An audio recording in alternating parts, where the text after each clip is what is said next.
Live in the Bank Plus studio, ESPN 105.9 The Zone.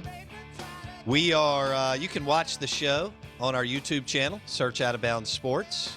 We'd love for you to subscribe there. We're also streaming on the Out of Bounds radio app. 105.9 The Zone. The SEC Insider Hit this morning brought to you by Blue Cross Blue Shield of Mississippi. It's good to be blue, the official healthcare provider of the Out of Bounds show. Our guests join us on the Coors Light guest line. We want to welcome in former Ole Miss wide receiver Bill Flowers to the show. Bill, good morning. Thanks for your time.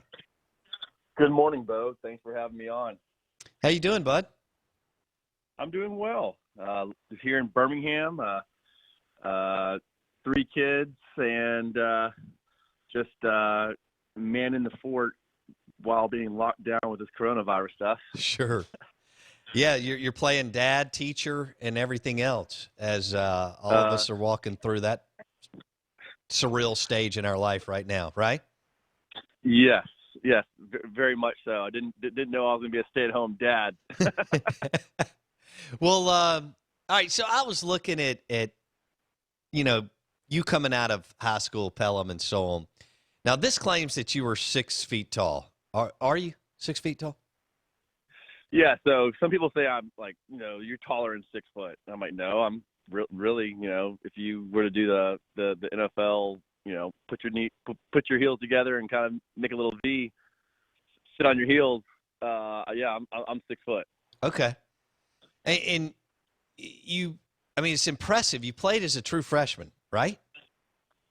So yeah, a red shirt freshman. Red shirt. Okay. I didn't realize you redshirted in 2000. All right. Yeah. Okay. So now I'm putting this together. 2001, you match up with Eli. So you play early in your career, though. You weren't necessarily a big guy, but I referred to you as someone who was always open. Why was it that you were? What made the Bill Flowers Eli Manning connection work? I think for me, there was just a fearlessness about just going across the middle, doing the things that you needed to do. I was quick.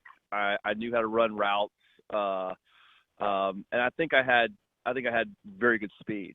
That was one little bit of the deceptiveness about me. Even now, even when I was playing, people would always look at me and say, golly, I thought you were bigger than that. Or I would go into the fraternity house. True story. This is my sophomore year, maybe my junior year. I'm in the Sigma Nu fraternity house, and someone introduced me, and they said, "Oh yeah, your brother plays football at Ole Miss, doesn't he?" I'm like, "Yep." And the guys just started laughing. So I think that it was. I just think that I had good speed, ability to get open, quick, and I loved Cutcliffe. His offense for the position that Chris and I played, just allowed you to get open in so many different ways. Playing in that slot outside receiver situation, it's like a hybrid position, and it just allowed you to get keyed up on a strong safety or an outside linebacker. It was a fantastic position. I mean, my sophomore year, Chris and I both had 54 catches, and he had 56 catches for the year. It's incredible. Just in that one position. And that was one of the frustrating things about our system was that we rotated so much. But you just think about that. That one position had over 100 catches. So that was cut scheming up out of that, obviously he's a super offensive mind. And that was one of the ways that he would get you, because that's a great point. You and Collins I felt like y'all were always open. We're visiting with Bill Flowers, played at Ole Miss 2000 to 2004. He joins us on the Coors Light guest line. And so you just described yourself. I mean, I think it was deceptive. One, because you weren't that big, and two, you were white. And so, but yet you could play. You know what I'm saying? I mean, you were like Wes Welker and Julian Edelman before we maybe knew who they were, Bill. Right. I just I think that today's game, I think it's becoming less colorblind. More colorblind. I think people are seeing, wow, it doesn't matter, like you're seeing all these players, all different shapes and sizes, that if you can play, you can play, and stereotypes are coming down, a lot more. It's like your game fits today even more than it did 19, 20 years ago, Bill. You were good, right? You were good. You were productive. You had a hell of a career. But good grief, if you played today in a system that liked to throw it around at the collegiate level, like Kiffin or Leach now that we have in this state, holy smokes, Bill. Yeah, it would have. Yeah, I mean, that was that. That's just kind of one of the things that you look back, you're like, golly, man, why couldn't I have been born, 10 years later? No, these offenses now really allow players to really thrive, and who have good speed. I mean, I truly feel like I was really, really, really solid in that slot position. But one of the things that's funny, someone told me the other day, all you could run was slot routes, and he was kidding with me, saying that you weren't skilled enough to be an outside receiver, which that was the beauty of the position that we played, was that position gave you pretty much 50% slot and 50% outside. And if you look at most of my touchdowns, they were all from the outside, from deep routes. So again, that position really was sort of like today's position. It just it allowed you to do so much. When did you realize, Out of Bounds ESPN Radio, we're visiting with Bill Flowers, played at Ole Miss, and Eli Manning was his quarterback the majority of the time. When did you realize, okay, this guy, Eli Manning's not just good, he's great? I think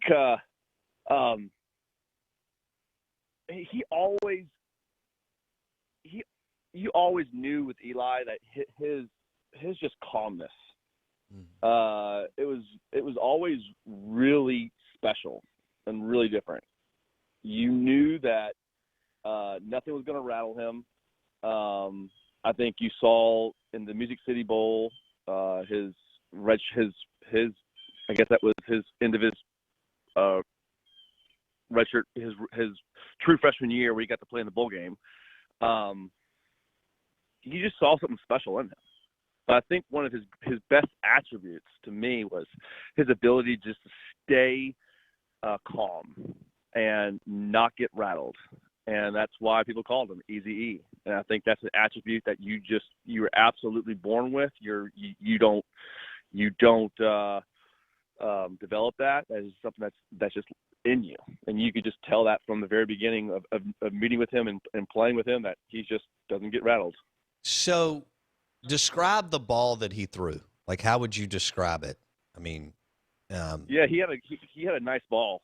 There are some guys out there, so if people are listening, it all depends on, like, if you have a left-hander that throws the ball with a lot of tight spin on it, it's like catching a lead ball. It's really heavy. It hurts. It's hard. But his ball was very light. It didn't have a heaviness to it. He always seemed to have a good spiral to it. But it was nice. It was the easy ball to catch. And some guys have hard balls to catch. Mm-hmm. And his was always one of those catches, the good spin on the ball to where it wasn't heavy. How many games did you walk out on the field and know, man, we're going to have a big day?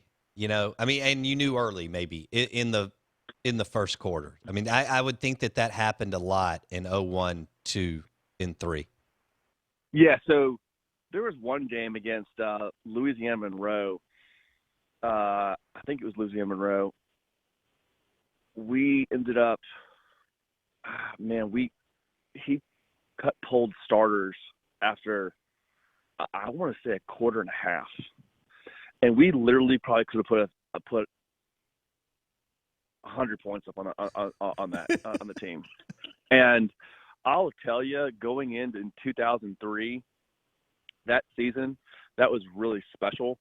We were a well-oiled machine. We knew we were. If you look at the Memphis game, we had a key drop that kind of that hurt us. We would have won the game there, and you lose against Texas Tech on a who has the ball last situation. Mm-hmm. But that year, we were as good as anybody in the country. We knew that LSU, whoever won that game, was going to against when we played LSU and we lost, we knew LSU was going to win the national championship because nobody was going to touch either one of us at that time. So our offense was such a well-oiled machine, but what really sucked about that situation was that we came off a bye week, and I hate bye weeks because when you're a well-oiled machine, the last thing you want to do is be idle. Makes sense. And then have to get the machine going up again. Mm. And I strongly believe that if we wouldn't have had a off game going into that game, we would have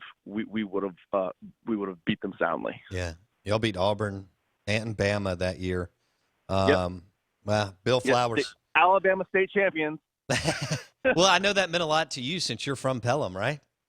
Yeah, no, absolutely. And Ole Miss doesn't get to say that very much. And No. And so, with me living here now, I always give people a little hard time, but it's not hard to be humble, here in Alabama. So, Sure. Wow. It's nice to be able to. Bill Flowers played with Cut and Eli, super wide receiver. He joins us on the Coors Light guest line. You're listening to ESPN 105.9 The Zone. Didn't your dad play at Ole Miss? No. Okay. So okay. My dad played at Tennessee. Oh. And wow. There's a guy named Charlie Flowers who we always say was my long lost cousin, but he was a fullback. Yes, but my dad was he played at Tennessee in the late '60s. Wow. Okay. So how many Division I offers? Yeah. Did you have coming out of high school? So essentially, my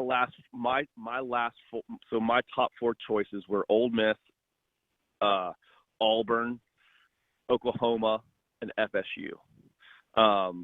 And so I had tons of offers, but those were my four official visits. So that's and I grew up. And people don't know this. I lived in Miami, Florida, when I was young, from up until sixth grade. And so when I took that official visit, and I actually cried. I cried when FSU had the wide right. I cried. So growing up and getting the opportunity to go to FSU was a really cool opportunity, and that was a really cool official visit. But Oklahoma, FSU, Auburn, Ole Miss were the schools that I was wow. choosing between. Okay, so it's a good group of schools. Why did you choose Ole Miss? I mean, was it Cut or a wide receivers coach as the lead recruiter? What happened there? No,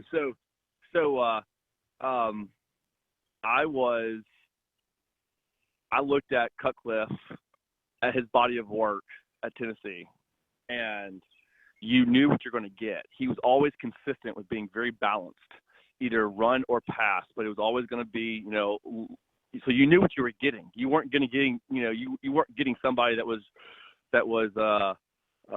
he had a very stable body of work. Mm-hmm. And then you said, okay, well, here's Eli. If he's half as good as his brother, then you've got an amazing quarterback. So you're set there.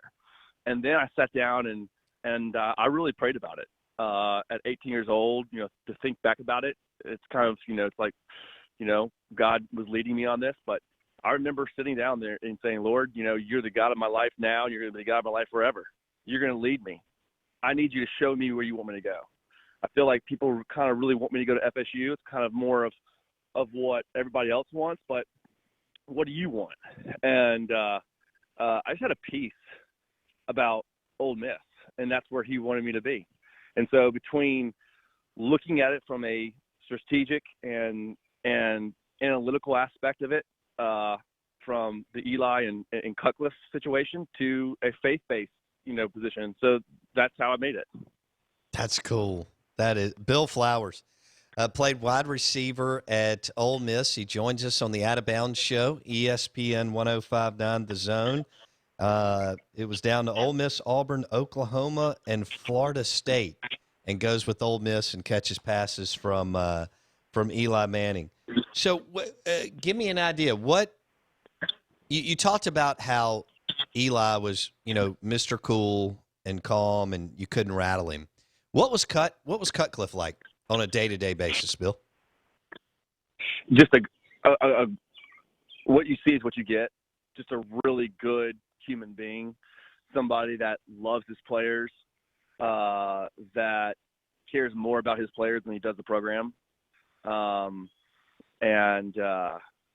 that's just who he was. He's pretty set in his ways. He's just a man who lived by his convictions, was always a hard worker, but somebody that you just really, enjoyed being around, and just a good man. What was it like once? Well, I think Eli was a star immediately, just because of name when he got to campus. Yeah. But once he started playing, right, every day in 2001 with you and Collins and that group. And so, he just takes off. Everybody realizes, okay, this guy is the real deal. He's going to have an unbelievable career. What was it like to kind of be along for that ride, Bill, as he became the biggest star in Oxford? Yeah.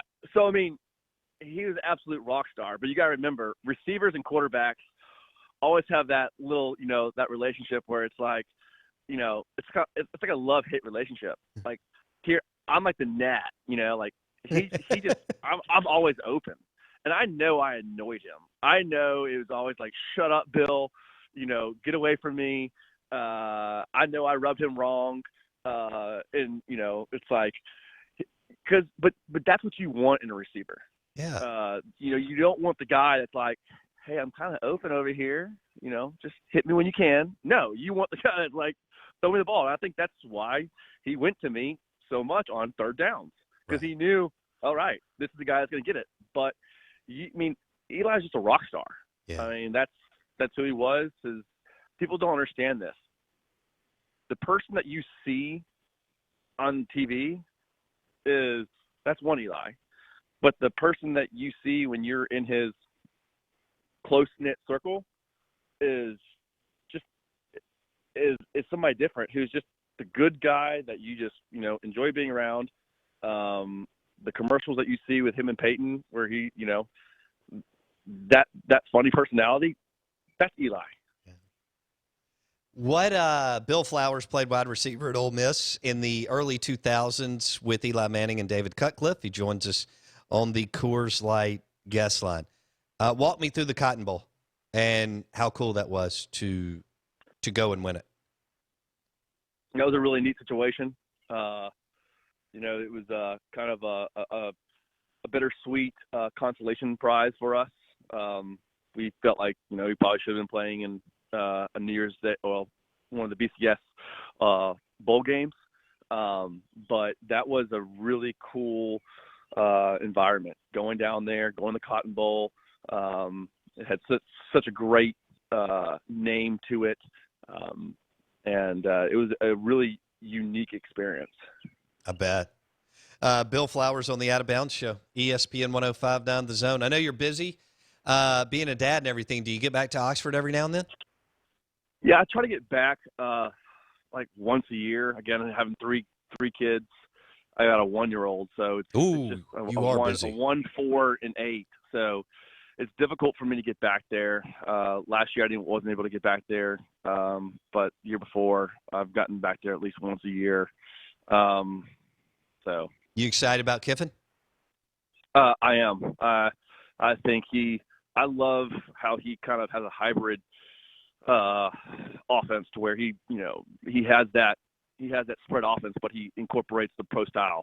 I think that's a really unique system that in between him and Levy, how they're going to kind of combine mindsets is going to be interesting. I agree. Levy's a star, and Kiffin has proven that he can adapt and do it with several different quarterbacks. Now, I'll go ahead and tell you, Bill, I'm all in on John Rice Plumlee. I actually believe that he is going to get a lot better throwing the football and so on. With his David Morris has been on this show. He's QBCountry.com and so on. Yeah. And David's worked with John Rice for 4 years now, and he thinks he's going to take a big step forward, kind of accelerate his growth, so to speak. And I agree. What do you think? You think Plumlee could be a big-time player? I think that kid has all the talent in the world. I mean, if you're not jealous of that kid he can sing, he can do piano, he can do baseball, it's just like, oh my gosh, what can he do? Renaissance man. Yes. And loves the Lord. He's just like, it's every dad's dream of finding that guy for your daughter. But I think that he has. I'm afraid. I'm nervous about this. It's sort of like this: you find a guy that has all the speed in the world and can run great routes and everything, but he can't catch the ball. How much better can you make him be? I think that you can make him a better. He can catch the ball better. But at some point, I think you either really have that sweet ability to catch the ball, and you have that God-given gift. But I'm just a little concerned about about how much can he improve. Sure. He has. I think he's going to be great. I think he can really improve, but to how much? And that's going to be my concern. Bill Flowers, former wide receiver at Ole Miss, on the Coors Light guest line. Bill, we enjoyed it, man. We will have to do it again. Thank you so much for your time. Absolutely. Stay safe, and hope you and your family are doing well. We'll catch up soon, okay? Yes, sir. Thank you. Thank you, buddy. Bill Flowers on the Out of Bounds Show, ESPN 105.9 The Zone. He was always open on third down. Live in the Bank Plus studio, the show is brought to you by Mississippi Sports Medicine and Orthopedic Center. And your SEC Insider hit this morning was presented by Blue Cross Blue Shield of Mississippi. It's good to be blue, the official health care provider of the Out of Bounds Show.